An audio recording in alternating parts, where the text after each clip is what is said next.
नमस्कार दोस्तों, ईश्वर सदैव आपका भला करे और आपकी झोलियाँ ईश्वर के आशीर्वाद से हमेशा भरी रहें। तो दोस्तों, आज बात करेंगे महाकवि कालिदास के जीवन की एक बड़ी सच्ची कथा के बारे में।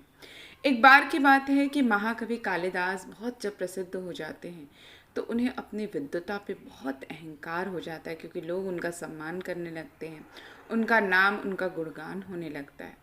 एक दिन की बात है कि महाकवि कालिदास रास्ते में थे।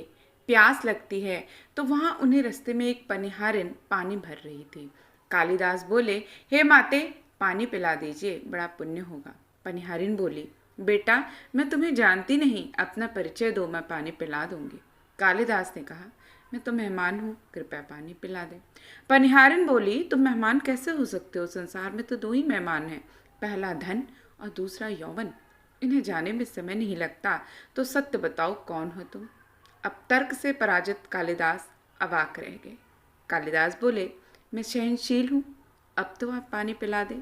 पनिहारन ने कहा, नहीं, सहनशीलता तो दो में ही होती है। पहली धरती, जो कि पापी पुण्यात्मा सबका बोझ सहती है और उसकी छाती चीर कर बीज बो देने से भी अनाज के भंडार देती है, और दूसरे पेड़, जिनको पत्थर मारो फिर भी मीठे फल देते हैं।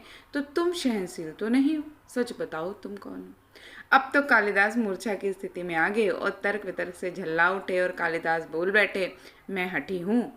पनिहारिन बोली, फिर असत्य। हठी तो दो ही हैं, पहला नख और दूसरे केश, कितना भी काटो बार बार निकल आते हैं। तो सत्य कहें, कौन है आप? कालिदास अपमानित और पराजित हो चुके थे। कालिदास ने कहा, तो फिर तो मैं मूर्ख ही हूँ। पनिहारिन ने कहा, नहीं, तुम मूर्ख कैसे हो सकते हो? मूर्ख तो दो ही हैं, पहला राजा, जो बिना योग्यता के भी सब पे शासन करता है, और दूसरा दरबारी पंडित, जो राजा को प्रसन्न करने के लिए गलत बात पर भी तर्क करके उसको सही सिद्ध करने की चेष्टा करता है। कुछ सही बोल न सकने की स्थिति में कालिदास वृद्धा पनिहारिन के पैरों पे गिर पड़े और पानी की याचना से गिड़गिड़ाने लगे। तो वृद्धा ने कहा, उठो वत्स। आवाज सुनकर कालिदास ने ऊपर देखा तो साक्षात माता सरस्वती वहां खड़ी थी और कालिदास पुनः नतमस्तक हो गए। माँ ने कहा, शिक्षा से ज्ञान तो आता है, ना कि अहंकार से। तूने शिक्षा के बल पे प्राप्त मान और प्रतिष्ठा को ही अपनी उपलब्धि मान लिया और अहंकार कर बैठा, इसलिए मुझे तुम्हारे आंखें खोलने के लिए स्वांग करना पड़ा।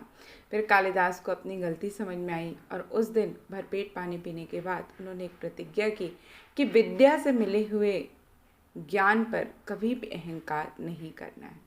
तो ये कहानी हमें बताती है कि कभी भी विद्वता पे घमंड ना करें।